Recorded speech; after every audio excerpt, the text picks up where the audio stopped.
Hi everybody, my name is Fabian Viljoen and my analysis for today will be on the forehand moving out wide.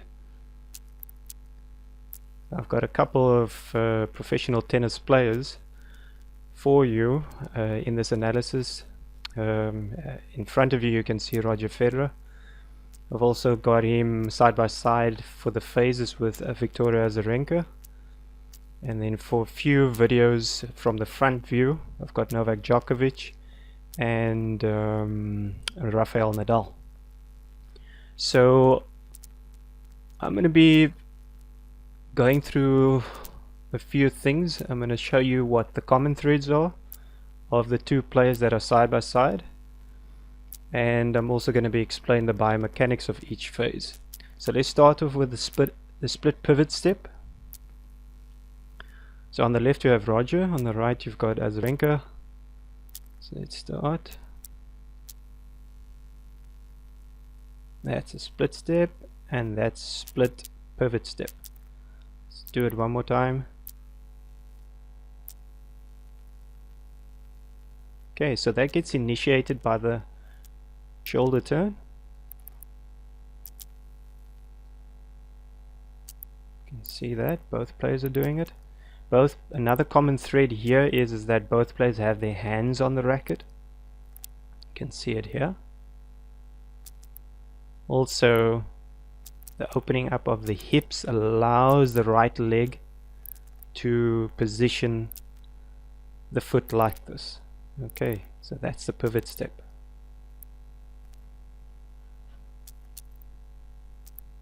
Okay, so this is the start of the forehand. This is part of the preparation phase. Okay, let's go to the next phase. And this is the continuation of the unit turn or the half turn most coaches or some coaches use. And notice both hands are still on the racket. That's your crossover step. Both hands on the racket. Eyes on the ball. You can see Roger's doing the same here. You can see Victoria Azarenka's doing the same. Both hands on the racket. And Roger's also doing the same here. Okay, and while doing this, both players are maintaining dynamic balance by keeping their heads still. You can also see that the shoulders are still side on or parallel to the side, the single sideline,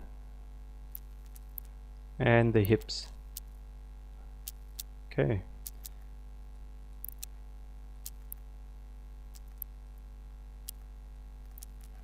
Let's go to the next phase, and this is basically the point where you want to position yourself, or the players will position themselves. And this is where you've got to decide as a player in which direction you're going to hit the ball, what type of shot you're going to play, whether it's the top spin shot, the drop shot, the slice, or the deep high shot. Okay, let's play this. Okay, so this is your loading and your hitting phase. Now this is the start of the forehand shot. Okay, so remember the pivot step or the split pivot step, that's the first move of the forehand. Okay, there's a difference. Okay, so over here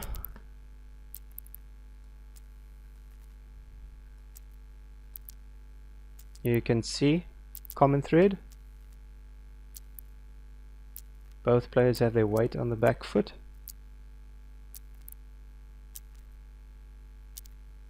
Both players release their hands from the racket. And both players are still side, or let's say the shoulders are still parallel to the net. Oh, sorry, to the single sideline. And eyes are on the ball, still maintaining dynamic balance. Okay, so from here, in terms of biomechanics, both players are storing energy in the following areas.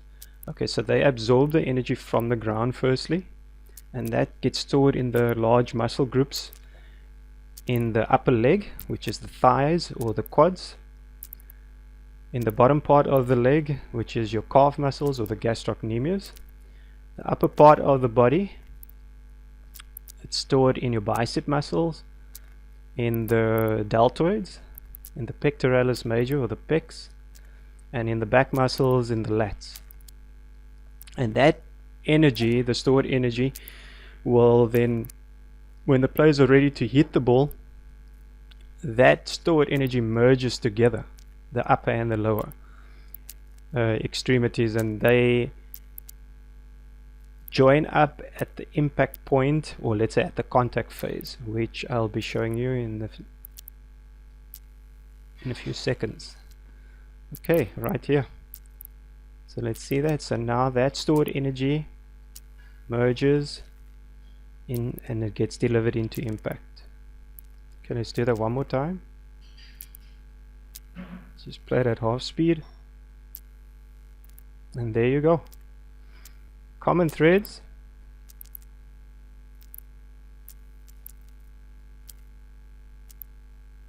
Both players' eyes are on the ball, and you can also see contact point out in front of the body.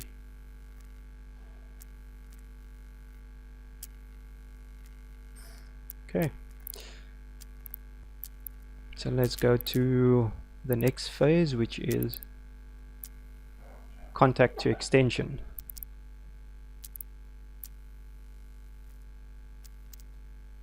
And that's your extension phase. Let me take it back.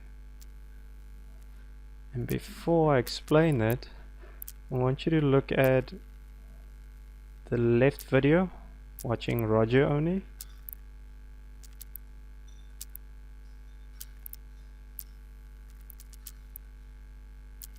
Okay, I'm going to advance it. See the difference between the two players?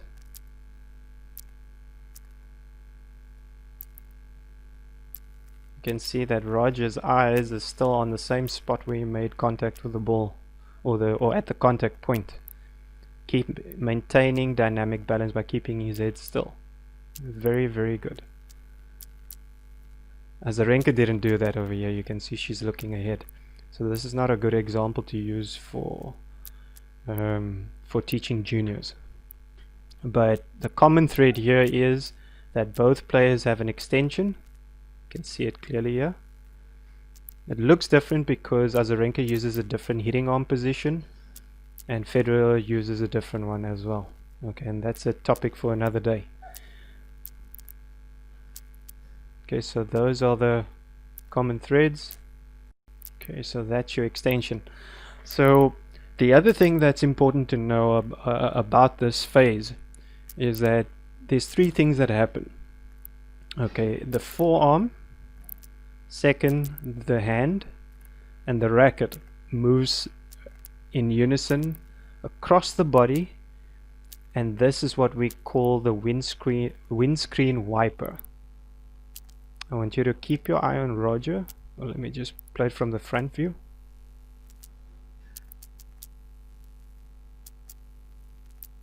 Let's play it one more time. This time I'm going to play it a bit slower. So you can see the racket moves forward, the hand moves, the forearm moves together.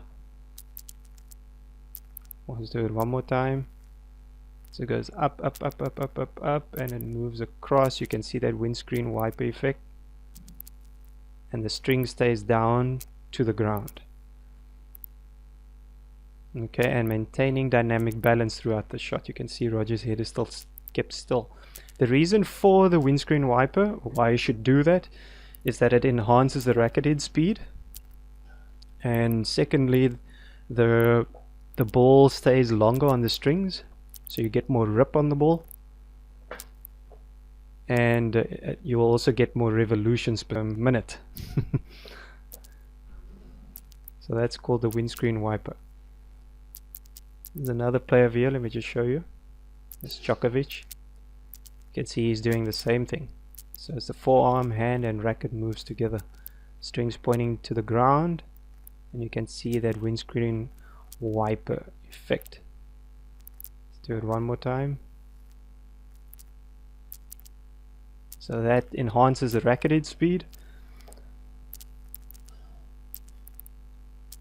You get more bite on the ball, so the ball stays longer on the strings, or rip, and that produces more topspin and more revolutions per minute. Okay, so that's your part of your extension phase. Let's go to the last phase, which is the follow through. Let's do it the side by side again.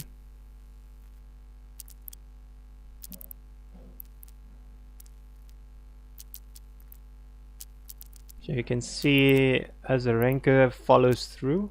I want you to keep your eye on her.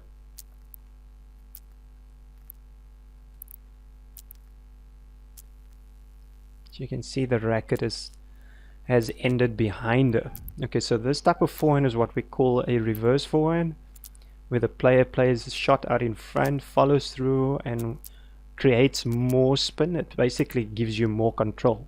That's why players use it. They normally do this when they are in trouble, or they push further back behind the baseline, so then they play that type of shot for control purposes.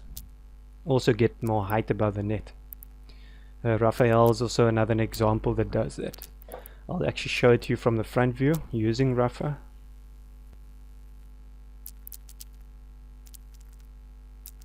Let's do it one more time. Just put it on quarter speed. So there's the windscreen wiper, part of the extension. And it finishes up and around and behind the head. That's the reverse forehand. And you'll notice he tends to do that a lot when he plays. The good thing about this is it helps you get more spin and control when you're in trouble. The only problem is that you're using your shoulder, which in the end, if you keep doing that a lot, you're going to have problems with your rotator cuff. So I would say do it only when you need to, when you're in trouble, to get more control and spin. But when you're rallying with your players, try and finish off either on the side of your arm or over the shoulder. Okay, so that was one type of follow through. Second one, you can see Roger over here. The finish is on the side of his left arm.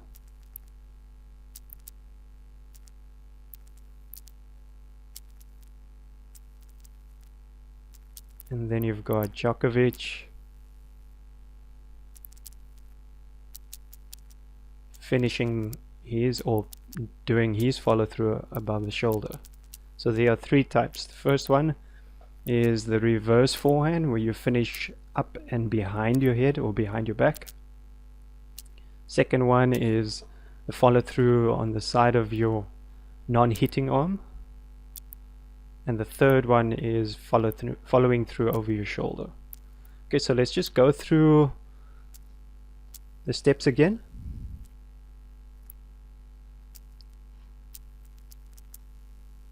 So you've got the pivot step. That's the first move of the shot.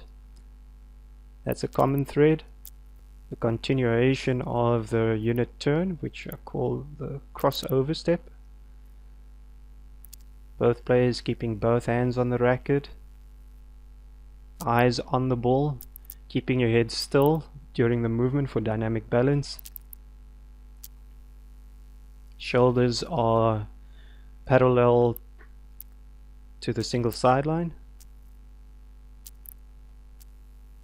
Okay, this is the positioning and loading phase. So the loading phase meaning absorbing the energy from the ground, storing the energy in the large muscle groups, such as the quadriceps in the legs, gastrocnemius or the calves in the bottom part of the legs, the upper body. In the chest, you've got the pecs storing energy, the biceps, the deltoids in the shoulders, and the lats in the back muscles. So now you want to use that stored energy and unload, which is the next one. And that stored energy merges together and gets delivered into impact. Maintain to keep your head still and watch the ball onto your strings while you do this. You can see clearly the two players are doing that. And the next one is the contact to extension. To maintain, keep your head still for dynamic balance.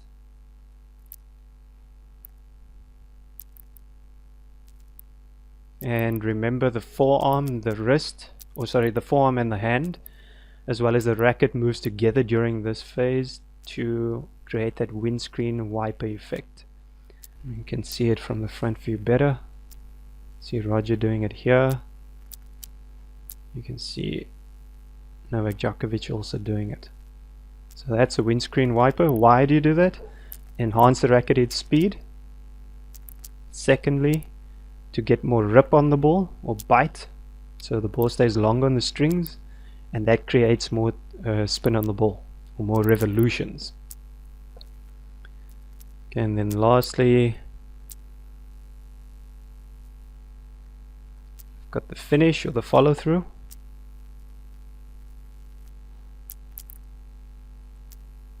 And that can be done on the side of your arm, as Roger is demonstrating here.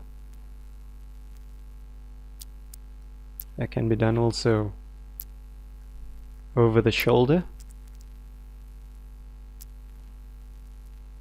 And then the last one, the reverse forehand follow through. Okay, so now you understand why players do that, how many different types of follow throughs there are in the forehand, so it's all situational. So that's going to depend on your decision. So I hope you enjoy that analysis of this forehand and moving out wide. Please give me a like if you liked it and share this video.